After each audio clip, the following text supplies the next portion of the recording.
أعوذ بالله من الشيطان الرجيم بسم الله الرحمن الرحيم نحمده ونصلي على رسوله الكريم صلى الله عليه وآله وسلم رب اشرح لي صدري ويسر لي أمري واحلل عقدة من لساني يفقهوا قولي رب يسر ولا تؤسر وتمم بالخير ربنا أرنا الحق حقا وارزقنا اتباعه وأرنا الباطل باطلا وارزقنا اجتنابه. اچھا، نیت کا اخلاص کیوں ضروری ہے؟ اس پہ ہم نے حدیث دیکھی تھی کہ اگر آپ کوئی بھی کام نیکی کا کرتے ہیں اور وہ اللہ کے لیے نہیں ہے تو اس کا جو ہے وہ کوئی اجر ثواب آپ کو نہیں ملے گا، بلکہ الٹا جو ہے وہ والے جان بن جائے گا۔ اچھا، یہ شیطان کا جو ہے نا وہ حربہ ہے۔ شیطان جو کہ ہمارا کھلا دشمن ہے، اللہ تعالیٰ نے قرآن میں ہمیں اسے دشمن ایز اے دشمن ہی لینے کو کہا ہے کہ وہ ایک کھلا دشمن ہے جو ہمیں اپنے ساتھ جہنم میں لے کر جانا چاہتا ہے۔ اچھا، پہلا سٹیپ تو ہوگا کہ وہ ہمیں کوئی نیک عمل کرنے ہی نہ دے، ہمیں جو ہے وہ ورگلاتا رہے، پھسلاتا رہے کہ نیکی کی طرف آئے نا۔ اچھا، انسان نے کوشش کر کے وہ اس کا وار جو ہے وہ توڑ دیا اور انسان نے کوئی نیکی کا کام شروع کر لیا، تو پھر وہ اس کا جو اگلا ہے ٹارگٹ وہ یہ ہے کہ وہ جو کام انسان کر رہا ہے نا اس کے کرنے میں بھی کچھ نہ کچھ اپنی امیزش جو ہے وہ ڈالتا رہے۔ مثال کے طور پر اگر کوئی دین کا کام ہے، انسان وہ چاہے گا کہ وہ سنت طریقے پر نہ ہو، وہ اس میں کوئی نہ کوئی نئی چیز یا کچھ چیز ایڈ کرنے کی کوشش کرے گا۔ اچھا، وہاں بھی انسان بچ جائے اپنے علم کی بنیاد پر، اسے علم ہے کہ یہ سنت طریقہ ہے اور وہ سنت طریقے پر ہی عمل کرتا ہے، اس کے بعد جو ہے وہ پھر وہ کوشش کرے گا کہ انسان کی جو ہے وہ نیت میں کھوٹ پیدا کرے۔ اب یہ جو چیز ہے یہ چونکہ انسان کے اندر کی کیفیت ہے اور وہ انسان کے دل پر بیٹھ کے وسوسہ اندازی کرتا ہے، اس میں مختلف قسم کی جو ہے وہ وساوس ڈالتا ہے۔ اگر کوئی، جیسے ہم نے مثالیں دیکھی تھی نا حدیث میں، کہ اگر کوئی بہادر آدمی ہے اللہ کی راہ میں جہاد کر رہا ہے تو اس کے اندر جو ہے وہ وسوسہ اندازی یہ ہوگی یا اسے اس طرح ورگلائے گا کہ لوگ جو ہے وہ تمہیں بہادر کہیں۔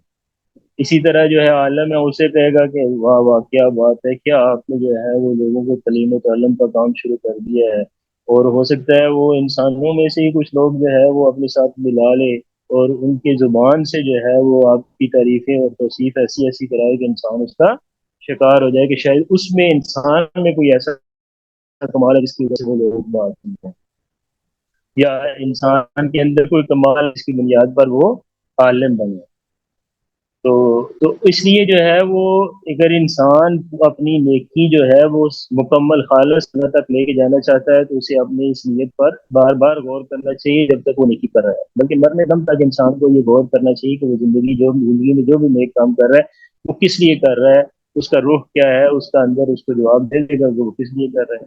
اور اگر کوئی ریاکاری کے لیے کام ہے تو وہ قابل قبول نہیں ہوگا۔ اچھا، دوسری چیز ہم نے دیکھی تھی کہ یہ جو دور ہے یہ فتنوں کا دور ہے۔ میں نے یہ ڈسکس کیا تھا ہم نے، اور میں نے کہا تھا کہ ہم جو ہے وہ فتنوں کے دور میں رہ رہے ہیں۔ جو احادیث صحابہ سے مروی ہیں تو صحابہ رضوان اللہ علیہم اجمعین کو نبی صلی اللہ علیہ وسلم پیشن گوئیاں بتا رہے تھے کہ ایسے ایسے فتنے ہیں، تو ہماری پیدائش ہی فتنوں میں ہوتی ہے، اس لیے فتنوں کو سمجھنا بہت ضروری ہے۔ اگر ہم ان کو آئیڈینٹیفائی نہیں کر سکیں گے تو اس کا شکار ہو جائیں گے۔ اچھا، فتنے کے مختلف جو ہے وہ معنی ہے، جیسے آزمائش ایک معنی ہے، کفر کا معنی میں بھی فتنہ آتا ہے، ایک فتنہ کا معنی ہوتا ہے حق و باطل کا گڑبڑ ہو جانا۔ یہ بڑا جو ہے وہ خطرناک فتنہ اس لیے ہوتا ہے کہ یہ واضح نہیں ہوتا۔ حق اور باطل اگر آپس میں گڑبڑ ہیں، متشابہ ہیں، تو یہ واضح نہیں ہوگا، اس کو جو وہی پہچان سکے گا جس کے پاس علم ہوگا، علم کی بنیاد پر انسان پہچان سکتا ہے۔ تو اس سلسلے میں جو ہے وہ کچھ احادیث دیکھی تھی۔ ایک اور حدیث ہے نبی صلی اللہ علیہ وسلم کی، حذیفہ ابن یمان رضی اللہ عنہ کہتے ہیں کہ رسول اللہ صلی اللہ علیہ وسلم نے فرمایا، جہنم کے دروازوں کی طرف بلانے والے پیدا ہوں گے، جو ان کے بلاوے پر ادھر جائے گا وہ انہیں جہنم میں ڈال دیں۔ میں نے عرض کیا اللہ کے رسول، ہم سے ان کے کچھ اوصاف بتائیے۔ آپ صلی اللہ علیہ وسلم نے فرمایا، وہ لوگ ہم ہی میں سے ہوں گے، ہماری زبان بولیں گے۔ میں نے عرض کیا اگر یہ وقت آئے تو آپ مجھے کیا حکم فرماتے ہیں؟ آپ صلی اللہ علیہ وسلم نے فرمایا، تم مسلمانوں کی جماعت اور امام کو لازم پکڑو، اور اگر اس وقت کوئی جماعت اور امام نہ ہو تو ان تمام فرقوں سے علیحدگی اختیار کرو، اگرچہ تمہیں کسی درخت کی جڑ چبانی پڑے، حتیٰ کہ تمہیں اسی حالت میں موت آ جائے۔ اچھا، ایک اور حدیث میں رسول اللہ صلی اللہ علیہ وسلم کی اس میں آتا ہے کہ میں اپنی امت پر گمراہ کن اماموں حاکموں سے ڈرتا ہوں۔ نیز فرمایا، میری امت کی ایک جماعت ہمیشہ حق پر غالب رہے گی، ان کی مدد نہ کرنے والے انہیں کوئی نقصان نہیں پہنچا سکیں گے یہاں تک کہ اللہ کا حکم قیامت آ جائے۔ اچھا، یہ جو امام ہیں، لیڈرز ہیں، یہ ان کے مختلف درجات ہیں۔ اگر ہم اپنی سوسائٹی پر غور کریں تو لیڈرز کون کون ہیں؟ ایک مذہبی لیڈرز ہوتے ہیں، وہ علماء ہیں، دوسرے جو ہے وہ سیاسی لیڈرز ہیں۔ اچھا، اسی طرح جیسے آج کل لوگ جن کو فالو کرتے ہیں، سٹارز ہیں، وہ کیا کہتے ہیں، فلمی ستارے، ان کو بھی لوگ فالو کرتے ہیں، آج کل کے حساب وہ بھی لیڈرز میں آ جائیں گے۔ اچھا جی، جو حق و باطل اور فتنے کی گڑبڑ کی بات کی تھی میں نے، وہ آپ کو ان تمام لیڈرز میں مل جائے گی۔ مذہبی وہ لوگ جو فرقہ واریت پھیلاتے ہیں، تفرقہ بازی پھیلاتے ہیں، ظاہر بات ہے وہ گمراہ کرنے والے اماموں میں سے ہیں لوگ۔ اچھا، اسی طرح سیاسی لیڈر ان میں بھی آپ کو مل جائے گی۔ اسی طرح جو فلمی ستارے ہیں، اب دیکھیں وہ ہیں، لوگ ان کو فالو کرتے ہیں۔ جیسے اب جیسے ہی رمضان آئے گا وہ لوگوں کو دین سکھانا شروع کر دیں گے، نیکی کا کام ہے۔ تو حق اور باطل گڑبڑ، لوگ بہت ان کی سنتے ہیں، رمضان ٹرانسمیشن جو ہے وہ بہت زیادہ چلتی ہے، لوگ ان کو بڑے غور سے سنتے ہیں۔ تو یہ سارے جو ہیں وہ اس کیٹیگری میں شامل ہے جس کا نبی صلی اللہ علیہ وسلم ایک جو ہے وہ تنبیہ فرما رہے ہیں نا کہ جہنم کی طرف بلانے والے آ جائیں گے۔ اور اسی طرح جیسے مجھے خوف ہے، بلکہ ایک روایت میں تو اس طرح کے الفاظ ہیں کہ دجال سے بھی زیادہ خوف جو ہے وہ ان گمراہ کرنے والے لیڈروں سے ہے۔ تو اسی طرح جو سیاسی لیڈرشپ ہے وہ اوپر سے لے کے نیچے تک ہے۔ اگر کوئی سیاسی نظام ہے جو باطل پر مبنی ہے، ظلم پر مبنی ہے، تو اس میں ہر پرزہ اس میں شامل ہے نا۔ وہ صرف جو ہے وہ حکمران نہیں ہے، اس سے نیچے جو آپ کے گاؤں کا کوئی چودھری ہے، چیئرمین ہے، کوئی جو ہے وہ کونسلر ہے، وہ بھی اس کا حصہ ہے۔ تو اچھا، تو اس لیے ظاہر بات ہے، پھر ہم نے دیکھا تھا کہ نبی صلی اللہ علیہ وسلم نے جو ہمیں ان فتنوں سے یا ان گمراہیوں سے بچنے کی ترغیب بتائی تھی وہ یہی تھی کہ یہ اللہ کی رسی یا قرآن، اس کو تم مضبوطی سے تھامے رکھو گے تو بچ جاؤ۔ تو گمراہی سے بچنے کا یہی طریقہ ہے۔ اس سے اس کے علاوہ اگر ہم اپنے بچوں کو گمراہی سے بچانا چاہتے ہیں، اپنی نسلوں کو آئندہ، تو اس کا بھی یہی طریقہ ہے کہ ان کو اگر آپ قرآن کے ساتھ جوڑ دیں گے، قرآن کا صحیح فہم انہیں سکھا دیں گے، تو انشاءاللہ جو ہے وہ فتنوں سے بچنے کی کوئی صورت ہو جائے گی۔ علامہ اقبال فرماتے ہیں نا، قرآن میں ہو ہوتا ہے زن اے مرد مسلمان، اللہ کرے تجھ کو عطا جدت کردار۔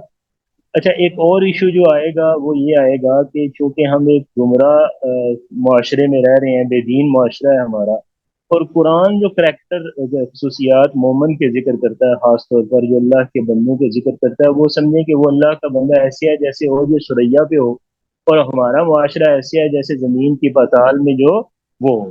تو اتنا فرق ہونے کی وجہ سے بعض اوقات آپ کو لگے گا کہ یہ کوئی خلائی مخلوق والی باتیں ہیں، ایلین قسم کی باتیں ہیں، یہ کیسے ہو سکتا ہے؟ تو ظاہری بات ہے، اب اللہ کا کلام ہے، اللہ تعالیٰ نے جو ہے وہ جو بھی کریکٹرز ذکر کیے ہیں یہاں ایک بندہ مومن کے، تو وہ بہت ہی اعلیٰ ہیں۔ اور ہم اپنے معاشرے میں جب غور کرتے ہیں ارد گرد تو اس طرح کا کوئی کردار نظر نہیں آتا، ناپید ہے نا کہ اللہ ماشاء اللہ کہیں کہیں کوئی کوئی ہو۔ لیکن اکثر ہمارا یہ حال ہے کہ ہم اس کردار کی مناسبت سے کسی طور بھی اس کے قابل نہیں ہے، یا اس طرح کا کوئی کردار ہمیں نظر نہیں آتا جو قرآن بیان کرتا ہے۔ تو یہ بھی ایک فرق محسوس ہوگا۔ تو میں نے شروع میں اس لیے بتا دیا کہ یہ نہ ہو کہ بعد میں انسان یہ سمجھتا ہے کہ یہ کیسی باتیں ہیں جو عام معاشرے میں تو نظر نہیں آتی۔ تو حقیقت یہی ہے، اگر آپ عام بات کریں گے تو لوگ مان جائیں گے کہ ٹھیک ہے، یہ باتیں معاشرے میں نہیں ہے جو قرآن بتا رہا ہے، یا جو کریکٹر قرآن بتا رہا ہے وہ معاشرے میں نہیں پایا جاتا۔ لیکن جب آپ آئیڈینٹیفائی کریں گے، جیسے گمراہ اماموں کا بھی میں نے جنرل ڈسکشن کی ہے، لیکن آپ جب کریکٹرسٹکلی آئیڈینٹیفائی کریں گے تو ظاہری بات ہے ان کو لوگ فالو کرتے ہیں۔ اب جو فالو کرنے والے ہیں وہ پریشان ہوں گے کہ یہ کیسے ہو سکتا ہے، یہ تو بندہ بڑا نیک ہے، یا یہ تو یہ نیکی بھی کرتا ہے، وہ بھی نیکی کرتا ہے۔ لیکن جو قرآن دائرہ کار بتاتا ہے تو قرآن پیمانہ دیتا ہے، اصل پیمانہ وہ ہے۔ تو ہم نے سورہ فاتحہ شروع کی تھی، اس میں جو ہے ہم نے دیکھا تھا کہ سورہ فاتحہ کے مختلف نام ہیں۔ اسی طرح ہم نے ایک حدیث قدسی پڑھی تھی جس میں اللہ تعالیٰ نے جو ہے وہ کہا کہ جو نماز ہے اس کو میں نے دو حصوں میں تقسیم کیا ہے، ایک میرے لیے ہے، ایک میرے آدھا حصہ میرے لیے ہے، آدھا میرے بندے کے لیے، اور میرے بندے کے لیے وہ ہے جو اس نے مانگا۔ تو اس کے بعد جو ہے وہ ہم نے پہلی آیت سے شروع کیا تھا، اس کو ذرا تفصیل سے دیکھنا۔ تو وہیں سے آج شروع کرتے ہیں۔ ہم نے دیکھا تھا کہ الحمدللہ تمام تعریفیں اللہ کی ہیں، رب العالمین جو تمام جہانوں کا پروردگار ہے۔ تو میں نے کہا کہ کل تعریفیں اللہ کے لیے کیوں ہیں، وہ انسان کو تب سمجھ آئے گی جب وہ رب العالمین پر غور کرے گا۔ اچھا، آگے بھی الرحمن الرحیم بھی اس کی اللہ تعالیٰ کی صفات ہیں، اور بھی صفات ہیں، لیکن ہم جو دیکھ سکتے ہیں نا وہ عالمین کے اندر ہے۔ اکثر چیزیں جو ہیں وہ غیب میں ہیں، لیکن یہ جو عالمین ہے یہ آبزرویبل، اس میں ہم رہ رہے ہیں۔ جیسے سارے عالمین تو آبزرویبل نہیں ہیں، جیسے غیب میں ہیں جو فرشتے ہیں وہ بھی ایک عالم ہے، جن ہے وہ بھی ایک عالم ہے۔ اسی طرح جو غیب کا ایک پورا عالم ہے، وہاں کون کون سی مخلوق ہے ہم نہیں جانتے، لیکن جو دیکھ سکتے ہیں، جو انسان کی آنکھ دیکھ سکتی ہے، یا جو ٹیکنالوجی کی بنیاد پر اس نے اپنے دیکھنے کی صلاحیت کو بڑھایا ہے، تو اس کی بنیاد پر بھی اگر ہم غور کریں نا تو یہ پھر ہمیں یہ رب کے بڑا ہونے کا اندازہ ہو جائے گا۔ تو لاسٹ ٹائم بھی میں نے بتایا تھا، سائنسدانوں کے خیال میں جو ڈایا میٹر ہے آبزرویبل یونیورس کا، وہ 93 ارب لائٹ ایئر، اگر جو ہے روشنی وہ 93 ارب سال چلتی رہے سیدھی، تو یہ جو وسعت ہے اس کی کائنات کی، وہ جو انسان دیکھ سکتا ہے، وہی بات ہے تو اس سے بڑی، جو انسان دیکھنے کے قابل ہوا ہے وہ اتنی بڑی کائنات۔ اچھا، اس سے چھوٹا یونٹ جو ہے وہ سائنسدان اس کو کہتے ہیں گلیکسی۔ اچھا، گلیکسی جو ہے وہ ان کی تعداد سائنسدانوں کے خیال میں 100 سے 200 بلین گلیکسیز ہو سکتی ہے، جو ابھی تک سائنسدانوں نے جو بھی اندازہ لگایا۔ اسی طرح گلیکسی سے چھوٹا جو سسٹم سائنسدان اس کو تقسیم کرتے ہیں وہ سولر سسٹم ہے۔ تو ایک گلیکسی کے اندر کئی بلین سولر سسٹم ہے۔ ہمارا ایک سولر سسٹم ہے، جیسے سورج اس کا سینٹر ہے اور باقی اس کے گرد جو ہے وہ مختلف آربٹس میں جو ہے وہ مختلف اس کے سیارے اس کے گرد گردش کرتے ہیں، تو ایسے بلینز کے حساب سے سولر سسٹم ہے۔ اچھا، ایک بعض سورج اتنے بڑے ہیں کہ، یا بعض سٹارز اتنے بڑے ہیں کہ وہ سورج سے 100 گنا بھی زیادہ ہو۔ سورج کی سائز جو ہے وہ سورج کے سائز سے 100 گنا بھی بڑے ہیں۔ اسی طرح اچھا، سورج کے سائز کا آپ اندازہ لگائیں تو سورج کے سائز جو ہے وہ اتنا بڑا ہے کہ اس کے اندر جو ہے وہ 1 ملین زمین، اگر 1 ملین زمینیں ہوں تو سورج جو ہے وہ اس کے سارے اندر، اگر سورج خالی کر لیا جائے اس کے دائرے کو، تو اس کے اندر 1 ملین زمین سما دے۔ اب یہ اندازہ لگائیں، میں تو اس کا تصور باندھنے سے قاصر ہوں، مطلب 93 ارب لائٹ ایئر کا کیا وسعت ہوتی ہے وہ میرا ذہن کیپچر نہیں کر رہا، کسی کا کرتا ہو سکتا ہے۔ تو یہ اتنی بڑی کائنات کا رب کتنا بڑا ہوگا؟ اچھا، یہ بھی کوئی ساری تو نہیں ہے، نہ ہی ساری ہم دے سکتے ہیں۔ اچھا، اسی طرح یہ تو تھی وہ یونیورس کی۔ اچھا، اسی طرح جو اللہ تعالیٰ نے مخلوقات پیدا کی ہیں اس میں بھی عجیب عجیب چیزیں آپ غور کریں گے تو آپ کو اندازہ ہوگا۔ جیسے سمندر میں ایک مچھلی ہے جسے بلو ویل کہتے ہیں، تو اس کا جو وزن ہے وہ تقریباً 200 ٹن ہوتا ہے۔ اچھا، وہ جو کھاتی ہے، جو اس کی خوراک ہے موسٹلی، اس کو نا کریل کہتے ہیں۔ کریل جو ہے وہ خود اس کا وزن 1 گرام، اب اندازہ کریں، اور وہ کھاتی ہے دن میں 4 ٹن۔ بلو ویل نے 4 ٹن کھانا کھانا ہے، اور جو کھانا کھاتی ہے اس کی سنگل یونٹ کا وزن ہے 1 گرام۔ اب یہ اللہ ہے نا جو اس کو 1 گرام کے کیڑے کو اتنی تعداد میں پیدا کرتا ہے کہ وہ 4 ٹن جو ہے وہ پورا ہوتا ہے، اور ظاہری بات ہے جتنی بلو ویلز ہیں سب کو یہ کھانا ملتا ہے، اس کے علاوہ جو مخلوقات ہیں۔ تو اس سے اگر آپ جیسے جیسے اس یونیورس پہ غور کریں گے، کائنات پہ غور کریں گے، تو آپ کا اندر جو ہے نا وہ یہ اندر سے آواز آئے گی، اگر اس انسان کی فطرت سلیم ہے، وہ پرورٹ نہیں ہوئی، وہ اس کو اگنور نہیں کرتی سگنل کو، اپنے اندر کے سگنل کو جو ہے وہ انسان جان بوجھ کے جھٹک دے، کسی اور اینگل سے دیکھنا شروع کر دے، تو وہ اس کی مرضی، ورنہ اس کا اندر یہ کہے گا کہ نہیں، جس نے یہ تخلیق کی ہے وہ بہت بڑا ہے۔ تو ان تمام پالنے والوں کا جو ہے وہ رب اللہ ہے۔ اچھا، اس سے آپ اگر آئیں دیکھیں، اگر ہم اپنے سائز کو، تو انسان کا سائز جو یونیورس میں نے بتائی ہے اس کے حساب سے کچھ بھی نہیں، مطلب آپ دیکھنا چاہے مثلا اگر کوئی دوسرے سولر سسٹم پہ زمین کو ڈھونڈنا چاہے تو اس کے لیے ڈھونڈنا بڑا مشکل ہے، پھر زمین پہ انسان کو ڈھونڈنا اور مشکل ہے۔ لیکن اللہ تعالیٰ انسان کے بارے میں فرماتے ہیں کہ لقد خلقنا الانسان فی احسن تقویم، کہ ہم نے انسان کو بہترین سانچے میں ڈال کر پیدا کیا۔ اگر سورج کے بارے میں کہا اللہ تعالیٰ نے میں نے پیدا کیا ہے، چاند کے بارے میں، سب کی جو ہے وہ ذکر قرآن میں مختلف مخلوقات کا ہے، لیکن جو احسن تقویم جو ہے وہ صرف انسان کے لیے تھا۔ جیسے سائز میں بے شک چھوٹا ہے لیکن اللہ تعالیٰ نے اس کو بہترین پیدا کیا۔ اچھا، اس پہ بھی اگر آپ غور کریں تو جو تخلیق ہے انسان کی، ایک تو انسان کی جو ہے وہ روح ہے نا، روح انٹچیبل ہے، اس کے متعلق ہمارا علم بہت محدود ہے، وہ وہی ہے جو اللہ تعالیٰ نے بتا دیا کہ یہ اللہ کا امر ہے۔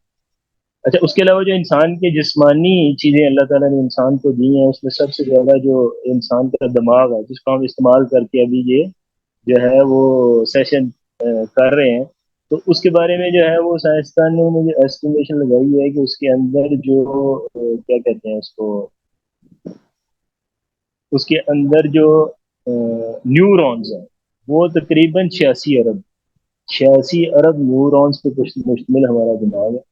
اچھا، اب ہر نیورون دوسرے نیورون سے کنیکٹڈ ہے، تو جو 1000 ٹریلین جو ہے وہ ان نیورونز کے آپس میں کنیکشن بنتے ہیں۔ اچھا، وہ آپ جگہ دیکھیں جہاں اللہ تعالیٰ نے ان سب کو سمایا ہوا ہے۔ اچھا، وہ کنیکشن کتنا باریک ہوگا ذرا بات عام آنکھ سے دیکھا نہیں جا سکتا۔ اچھا، یہ تو ہے فزیکل، پھر اس کی جو یاداشت ہے، جو وہ یاداشت سٹور کرتا ہے، اب وہ فزیکل تو نہیں ہے، اب خیال تو فزیکل نہیں ہے۔ اسی طرح پھر وہ جو بھی اس کے اندر انفارمیشن اکٹھی ہوتی ہے، پھر اس کو پروسیس کر کے نتائج نکالتا ہے، اگر خیال کہاں سے آتا ہے، وہ نتائج کیسے نکالتا ہے، تو یہ ساری کس کی تکلیف ہے؟ اللہ کی، جس نے اسے کہا کہ یہ احسن میں کرتے ہیں۔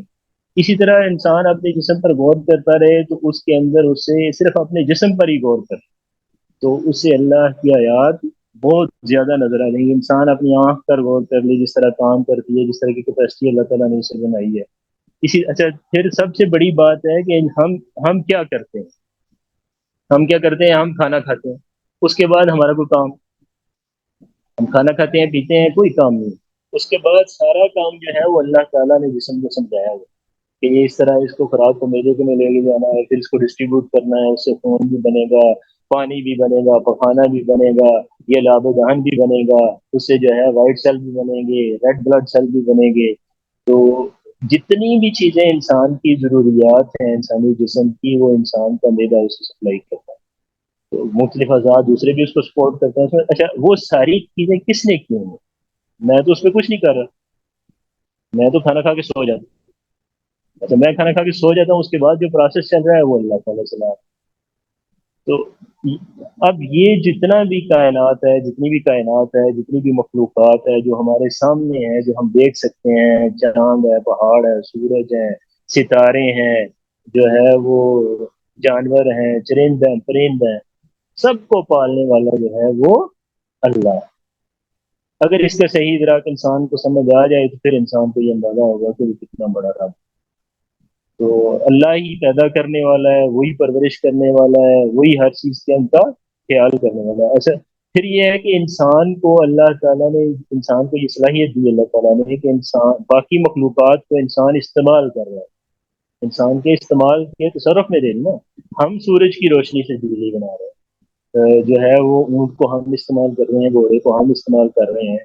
اسی طرح جتنی بھی باقی جو اللہ تعالیٰ نے اس نظام میں جو طاقتیں رکھی ہیں، وہ انسان اس کو آہستہ آہستہ اپنی جو ہے وہ علم کی بنیاد پر، تجربے کی بنیاد پر ایکسپلور کر رہا ہے۔ تو یہ صلاحیت بھی اللہ تعالیٰ نے انسان کو دی۔ تو وہ اب جب انسان کے اندر یہ ادراک ہو جائے کہ کل چیزیں اس نے جتنی بھی پیدا کیے ہیں وہ ساری اسے خدمت کر رہی ہیں، سورج بھی انسان کی خدمت کر رہا ہے، چاند بھی انسان کی خدمت کر رہی ہے، اسی طرح سمندر کی مخلوقات بھی انسان کی خدمت میں اویلیبل ہے نا، انسان کو بھوک لگے تو نکال کے کھا لے۔ تو یہ ساری چیزیں جس رب نے میرے لیے پیدا کی کہ میری زندگی کا جو سسٹم ہے وہ صحیح طرح سے چلتا رہے، کہیں کچھ پرابلم نہ آئے، تو پھر انسان جو ہے وہ لا محالہ یہی کہے گا، کیا کہے گا؟ الحمد، کل شکر کل تعریفیں اس اللہ کی ہیں جس نے یہ سب پیدا کیا، اور سب سے پہلے جو ہے مجھے بھی پیدا کیا، اگر اللہ نہ پیدا کرتے تو ہم نہ ہوتے۔ تو کل شکر، تمام تعریفیں اس رب کی ہیں جس نے ان تمام جہانوں کو پیدا کیا۔ اور پھر اچھا، ایک اور یہ ہے کہ جب انسان کسی بھی بڑی ذات سے اس کا تعارف ہو نا، اپنے سے طاقتور ہو، اپنے سے بڑی ہو، وہ جتنی بڑی اور طاقتور ہوتی ہے نا، تو انسان کے ذہن میں اس سے خوف پیدا ہو۔ یہ انسان کی نفسیات کا حصہ ہے کہ جیسے ہی اپنے سے بڑی طاقت کے ساتھ اس کا سامنا ہوگا تو پہلا امیج اس کے اندر وہ خوف والا پیدا ہے۔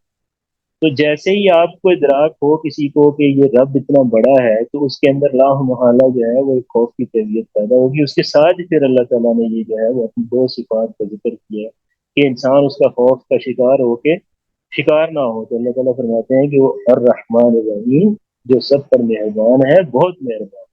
تو وہ رحمان بھی ہے، رحیم بھی ہے. ٹھیک ہے، رب العالمین ہے، اس کا رب ہونا بہت بڑا ہے، وہ بہت بڑی ذات ہے. اچھا، اس ذات کا ہم کیسے کیپچر کر سکتے ہیں؟ انسان کی عقل کیسے اس کی بنائی ہوئی جو ہے وہ مخلوقات ہم جو ہے وہ نہیں کر پا رہے، اب سما پا رہے اپنے ذہن میں، عقل سے اس کا تصور نہیں باندھ پا رہے. تو اس ذات کا کیسے ہو سکتا ہے؟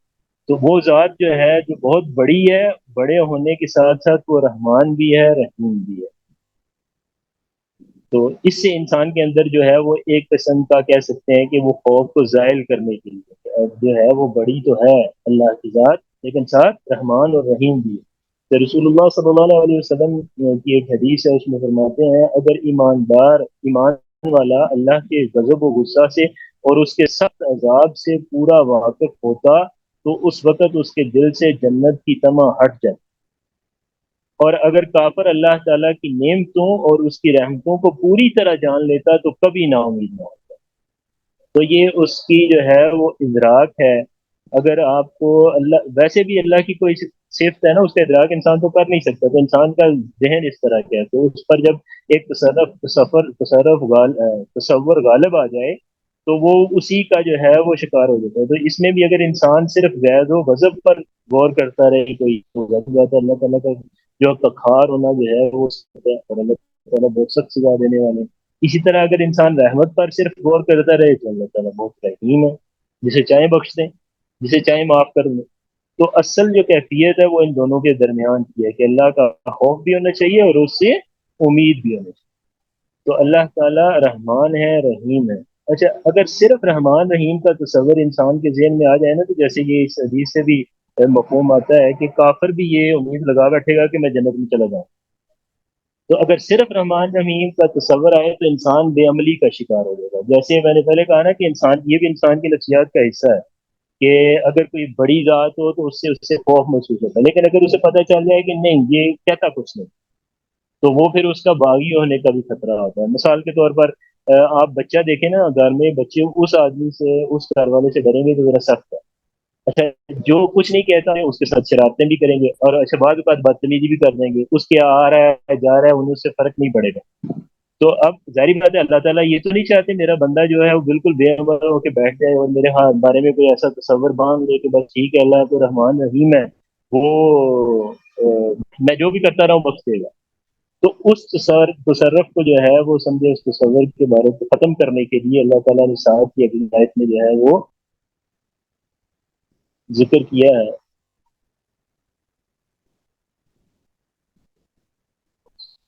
تو اگلی آیت میں جو ہے وہ اللہ تعالیٰ فرماتے ہیں مالک یوم الدین، کہ جو روز جزا کا مالک.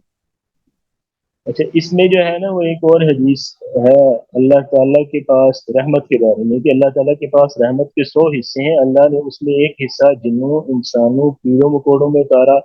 اسی وجہ سے وہ آپس میں ایک دوسرے سے نرمی اور رحم کا معاملہ کرتے ہیں، اور اسی وجہ سے جانور اپنے بچے پر پیار کھاتا ہے. 99 حصے اللہ نے بچا رکھے ہیں جس کے ذریعے اللہ تعالیٰ قیامت کے دن اپنے بندوں پر رحم فرمائے. تو یہ اللہ تعالیٰ کے رحم کا جو ہے وہ اندازہ ہے جو ہم احادیث سے لگا سکتے ہیں. اچھا، تو میں کہہ رہا تھا کہ انسان جو ہے وہ جب اسے یہ پتہ چلے کہ اللہ تعالیٰ تو رحمان اور رحیم ہے اور وہ تو کچھ نہیں کہیں گے، بس معاف کرنے والے ہیں، ان کی رحمت بہت بڑی ہے، وسیع ہے، تو وہ بے عملی کا شکار ہوگا. وہ اس بے عملی سے تنبیہ کرنے کے لیے اللہ تعالیٰ نے ساتھ کی ہے کہ وہ مالک یوم الدین، جو روز جزا کا مالک ہے، وہ مالک یوم الدین بھی ہے. یہ تمام اللہ کی صفات ہے نا. اللہ رب بھی ہے. اچھا، کل شکر کل تعریفیں اللہ کی، کیونکہ وہ رب ہے، تمام جہانوں کا پروردگار ہے. اچھا، وہ رحمان اور رحیم بھی ہے. ساتھ ہی اللہ تعالیٰ نے یہ بھی بتا دیا کہ وہ مالک یوم الدین ہی ہے. اچھا، اس سے یہ تصور آئے گا کہ ٹھیک ہے اللہ پاک رب ہے، رحمان رحیم بھی ہے، مالک یوم الدین ہی ہے. اس سے یہ ہے کہ ایک دن آئے گا جب ہم نے اس کے سامنے پیش ہونا ہے. کوئی ایک ایسا دن ہے جہاں جزا سزا کا فیصلہ ہوگا اور اس دن کا مالک بھی ہوا. تو اس سے ایک اعتدال، اگر یہ ساری باتیں انسان کو صحیح طرح سے سمجھ آ جائیں، کسی بھی مسلمان کو، کسی بھی انسان کو، تو وہ اعتدال کے رستے پہ آ جائے گا کہ وہ اللہ کا رب، اسے سمجھ آ جائے کہ اللہ کیسا رب ہے. اللہ رحیم بھی ہے، رحمان بھی ہے، اور بدلے کے دن کا مالک بھی ہے. وہ سزا اور جزا کا بھی فیصلہ کرے گا، اور وہ فیصلہ انصاف پر مبنی ہوگا. تو اس سے انسان کا رخ جو ہے وہ سیدھا ہونے کے چانسز ہیں. اچھا، مالک کا مطلب یہ ہوتا ہے کہ کسی بھی چیز کی ملکیت کا مطلب یہی ہے کہ انسان اس میں اپنی مرضی سے جو چاہے تصرف کر لے. تو مالک یوم الدین کا مطلب یہی ہے کہ اللہ تعالیٰ اس دن جو چاہیں گے فیصلہ کریں. کچھ اصول و ضوابط انہوں نے قرآن میں ہمیں بتا دیے، انبیاء کے ذریعے بتا دیے. اس کے علاوہ بھی اللہ تعالیٰ جو چاہیں وہ فیصلہ کر سکتے ہیں، ان کو کوئی پوچھنے والا نہیں ہے، کوئی ان سے سوال جواب نہیں کر سکتا. اسی طرح اللہ تعالیٰ قرآن میں فرماتے ہیں نا، وہ ایک صورت میں ہے کہ لمن الملک اليوم للہ الواحد القہار. اللہ تعالیٰ خود ہی سوال کرتے ہیں نا، کس کی ہے آج بادشاہ؟ تو اسی کا جواب اللہ تعالیٰ خود دیتے ہیں، فقط اللہ کی جو واحد و قہار. تو یہ قیامت والے دن کی بات ہے کہ اس دن اللہ تعالیٰ یہ پوچھیں گے نا، آج کس کی بادشاہی ہے؟ تو خود ہی جواب دیں گے کہ صرف اللہ کی ہے. اسی طرح بخاری شریف کی ایک حدیث میں ہے کہ اللہ تعالیٰ زمین کو قبضے میں لے لے گا اور آسمان اس کے داہنے ہاتھ میں لپٹے ہوئے ہوں گے. پھر فرمائے گا، میں بادشاہ ہوں، کہاں گئے زمین کے بادشاہ، کہاں ہے تکبر والے؟ تو یہ اسی طرح جو ہے، اچھا یہ تصور انسان کو سارے ٹھیک ٹھیک انسان کے ذہن میں بیٹھتے ہیں تو انسان جو ہے وہ ہدایت کے رستے پر چل جاتا ہے. اچھا ایسے ہی جب انسان کو یہ سمجھ آ جائے کہ اس کائنات کا بلہ ہے، پھر جو ہے وہ ایک دن آئے گا جس دن بدلہ ہے، تو پھر اس کے اندر جو ہے وہ عبادت کا جذبہ پیدا ہو.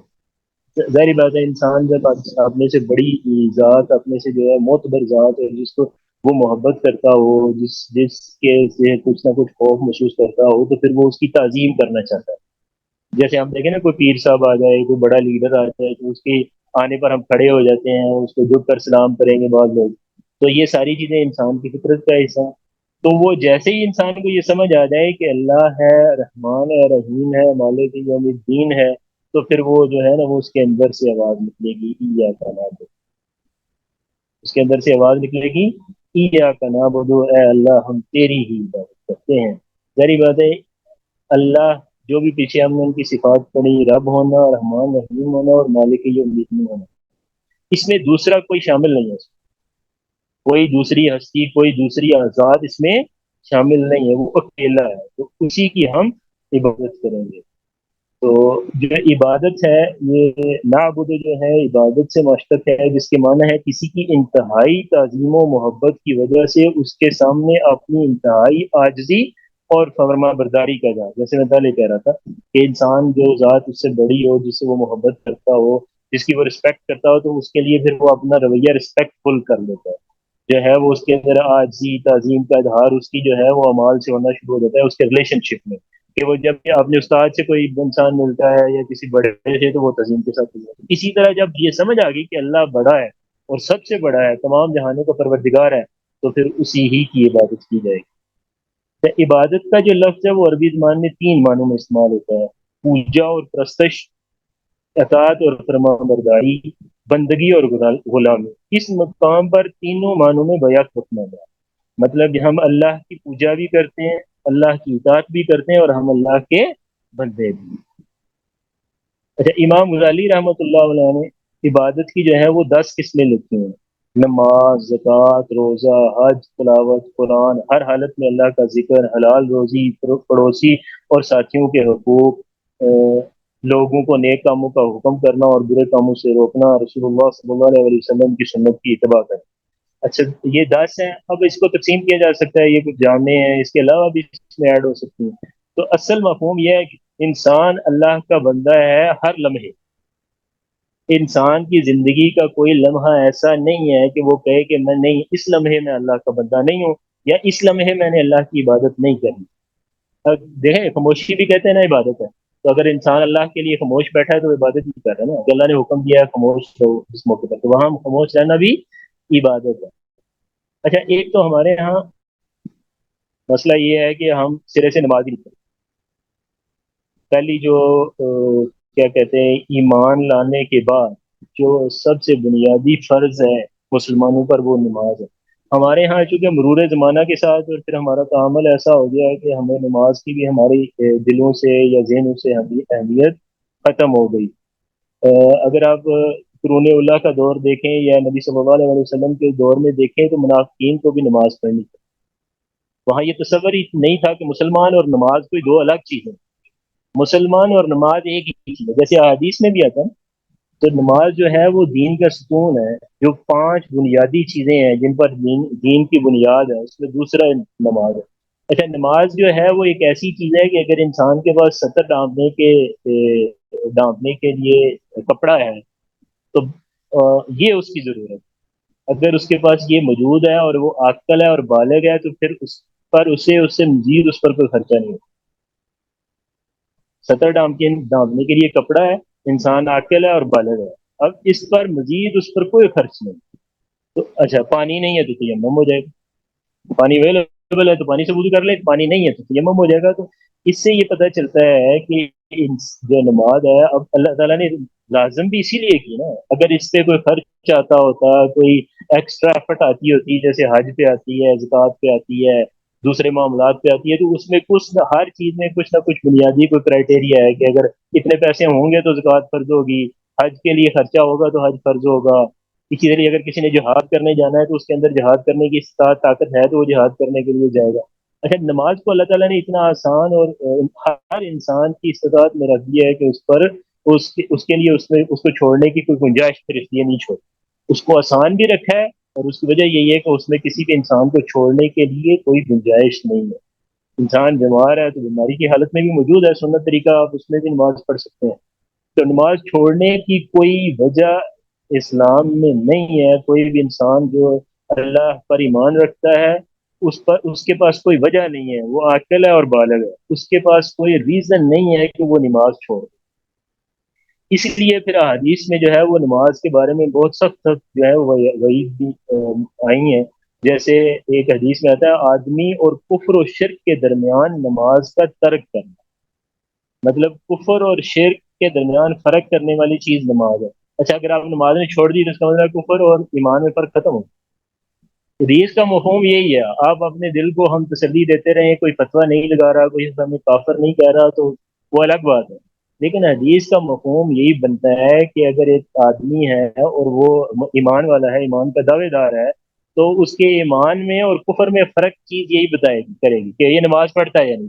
اگر نماز پڑھتا ہے تو اس کا مطلب ہے وہ ایمان اس کا ہے, اگر نہیں ہے تو اس کا مطلب ہے اس کے اندر جو ہے ایمان اور کفر والا جو تقسیم ہے وہ ختم ہو گیا, اس کا پیمانہ جو ہے وہ ختم ہو گیا.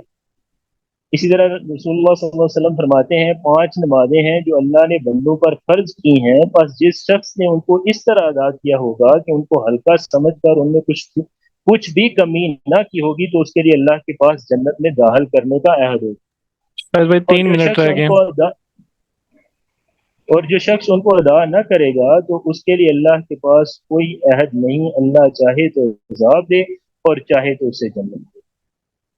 تو اسی طرح اچھا آگے ایک تو نماز بھی پڑھتے تھے کہ نماز پڑھنے والوں کا حال ہمارا یہ ہے کہ ایک آدمی ہے وہ صبح صبح اٹھا ہے, انہوں نے اس سے بھینسیں دھوئی ہیں, جو ہے وہ آدھا دودھ آدھا پانی ملا کے جو ہے وہ فجر کی نماز پڑھنے چاہیے. یہ اپنے اس دعوے میں سچا نہیں ہے, دعویٰ تو وہ کر رہا ہے یہ کا نام کہ ہم اللہ تیری عبادت کریں گے, لیکن یہ اپنے اس دعوے میں سچا نہیں ہے. اچھا اسی طرح ایک بندہ اٹھا ہے فجر کی نماز پڑھتا ہے تو جا کے جو ہے وہ بینک کی نوکری شروع کر دی, تو فجر کی نماز میں دعویٰ تو یہ کر کے آیا ہے کہ اللہ میں تیری عبادت کرتا ہوں, لیکن جیسے ہی وہ نوکری کرنے گیا ہے, رزق کمانے گیا ہے, تو وہ سود کے اڈے پر جا کے بیٹھ گیا.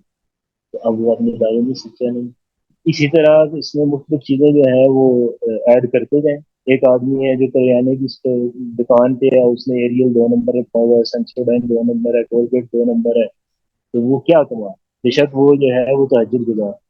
اچھا اسی طرح 2 ہمسائے ہیں, دونوں تہجد گزار ہیں, لیکن جس سسٹم کے تحت وہ انصاف لیتے ہیں وہ سسٹم کفر پر مبنی ہے. جیسے ہمارے ملک میں ہے کہ ہمارا جو نظام ہے عدالتی نظام وہ کامن لا پر مبنی ہے, وہ کیا کہتے ہیں اس کو ملکہ وکٹوریہ یا ملکہ الزبتھ وہ جس کے بھی دور میں بنا تھا وہ اس کی بنیاد پر بنا ہوا. اب وہ دونوں 2 ساتھی ہیں, دونوں تہجد گزار ہیں, ان کے درمیان کوئی تنازع ہو گیا, اب وہ جائیں گے تو عدالت میں. اچھا اگر وہ اس پر مطمئن ہے کہ وہ جو بھی فیصلہ ہے وہ انصاف پر مبنی ہے تو پھر یہ ان کے ایمان کے لیے ہوتا ہے. وہ آگے ہم جائیں گے تو مختلف جگہ پہ جہاں اللہ تعالیٰ نے یہ حکم دیا ہے نا کہ فیصلے جو ہیں وہ قرآن و سنت کے مطابق کرنے ہیں یا اللہ کی نازل کردہ ہے کتاب کے مطابق کرنے ہیں, تو یہ آپ سمجھ آئے. تو یہ جو چیزیں ہیں یہ ساری عبادت ہیں. اچھا جیسے اللہ تعالیٰ نے فرمایا نا ادخلوا فی السلم کافہ، اس اسلام میں پورے کے پورے داخل ہو، تو یہ بھی اسلام ہے نا، عبادت ہے. تو اسی طرح اگر انسان 24 گھنٹے اللہ کا بندہ ہے، ہر لمحہ اللہ کا بندہ ہے، تو وہ کسی بھی لمحے اس کے پاس کوئی گنجائش نہیں ہے اللہ کی نافرمانی کرنے. ہاں ایک اگر منٹ رہ انسان گیا. کا روح ٹھیک ہے، اگر انسان کا روح ٹھیک ہے، وہ اپنی زندگی اللہ کے جو بھی اللہ تعالیٰ کی ہدایات ہے اس کے مطابق گزارا ہے، کہیں کہیں اس سے غلطی ہو جاتی ہے، کسی مشکل میں جھوٹ بولنا پڑ گیا، کسی سے زیادتی ہو گئی، غصے میں کچھ گالم گلوچ ہو گئی، غصے میں کسی سے، تو پھر وہ واپس توبہ کر لیتا ہے، تو اس کی صورتحال الگ ہے. لیکن جو میں نے مثالیں دی ہیں وہ پرماننٹ، ایک آدمی مسلسل کری جا رہا ہے کری جا رہا ہے، تو وہ اس کا دعویٰ کہ وہ اللہ کا بندہ ہے وہ اپنے دعوے پر پورا